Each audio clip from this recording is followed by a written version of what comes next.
Actually, I wanted to say that our NLP course, I noticed after some time that it's such an interesting thing to listen to people. So before, when I was doing astrology only, I kind of just I was talking, I was kind of teaching, but I didn't pay attention at persons.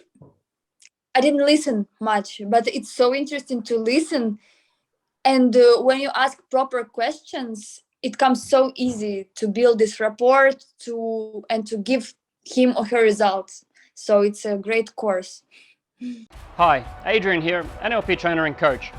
This video that you're about to watch is filmed in a live Zoom class. We have expatriates based all around the world, and we do these classes and we share a little bit with you because we think it's important that you get to see what goes on behind closed doors and how some of these processes really work. I hope you enjoy. Make sure you click the subscribe button and we'll see you at the end.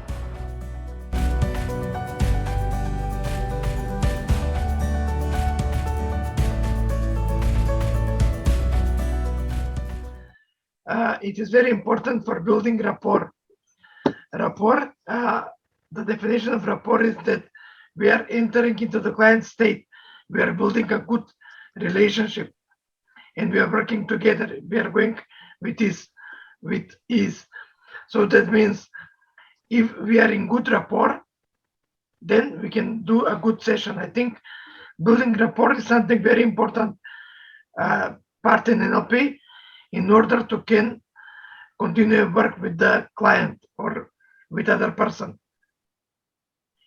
So when we are in rapport, then we can use this word, you say elicit, enter into his state and then move it forward to some direction. Okay. So building rapport, for building rapport, it is very important to have some sharpen our senses. And building rapport can be on different levels. Like we were working in previous exercises, it is some body language, so we can see the client, and then we can use some of techniques like matching and mirroring, and we are unconsciously connected with the other person. Let's say now when I'm talking, I'm trying to match with Tatiana, her body posture. So body posture is one thing. The other thing we can match is language. So we can watch how the tone of voice. So we can adapt our tone or our speed, the language speed with the other person talking. Maybe he is talking slower, and then we will start talking slower. Or maybe he's talking faster and then start talking faster. It is the thing which we as NLP practitioners are observing and trying to match and mirror. And that's how we are getting connected with the person. At the beginning of this session, Adrian has a beautiful thought, which is going through our training. People like themselves. Using this rapport technique, we are pre-forcing ourselves to be connected with the client, and then we can move forward during the session.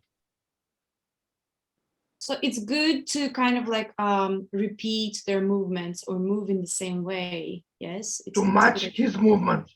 If we are watching at body, we can match also breathing. Like Adrian, we can watch how the other person is breathing, and when he starts, we can notice the changes in breathing. If the person starts breathing fast, we are just following his moves, his breathing, his eyes blinking, and that's how we are getting more connecting with the person on unconscious level. Mm-hmm. So there are like Adrian says, body posture, breathing.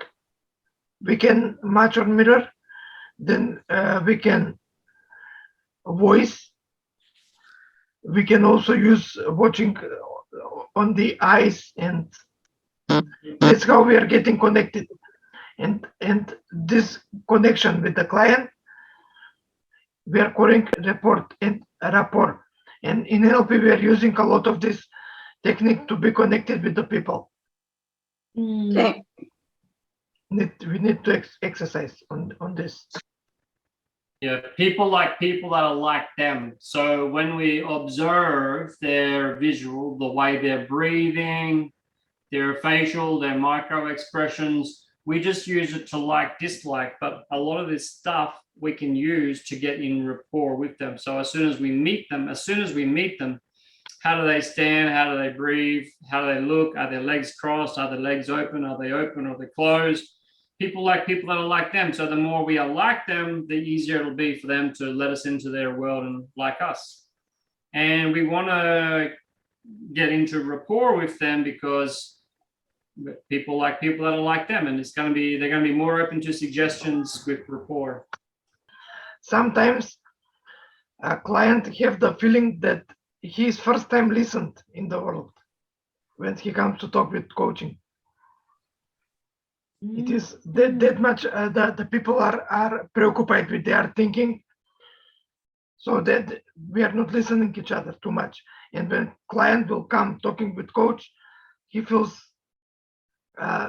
release that can talk. So that's why we need to have that state of trust in the other person, of trust, to be sure in ourselves and to be open to receiving his messaging. We should do rapport first, and you'll notice that I often talk standing up. But then when Darko starts to talk, I'll often sit down.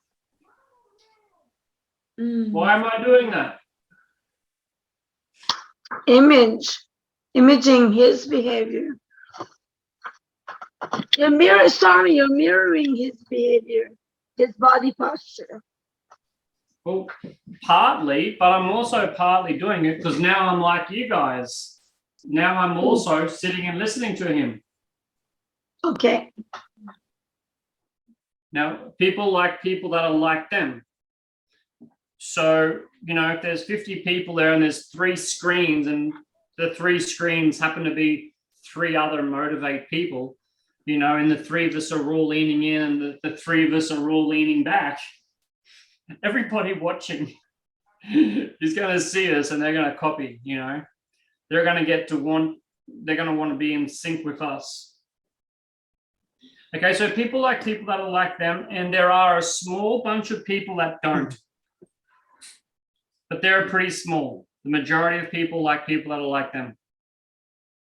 One of the, for SIA more so, with these personalities or the meta programs, people typically match first. When you meet people for the first time, like, hey, Harold, how you doing? What's Harold? Is it Harold or Harry? Harold.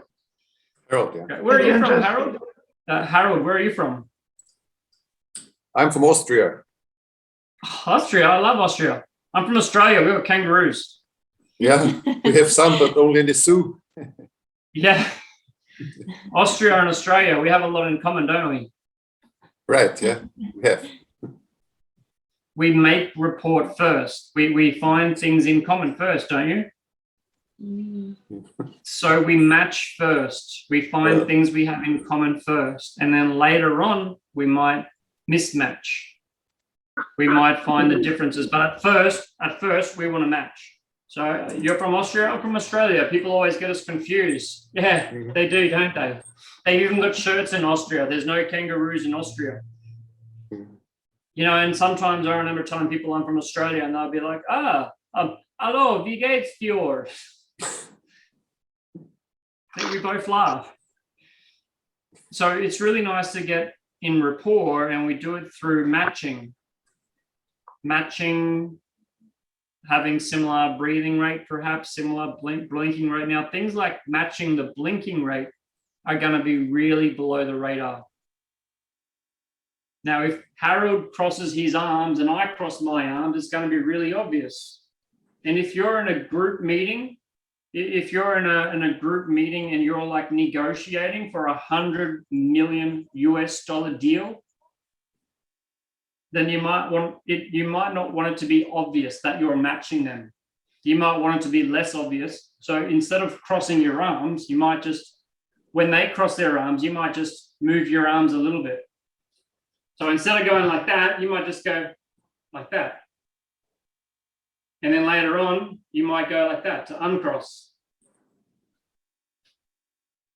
Boom! You made it here! Good on you. Make sure you click the subscribe button below and check out the playlist at the end. If you'd like to come along to our Sunday sessions where we host a live, free Q&A for our students and members, you're welcome. I'll see you there.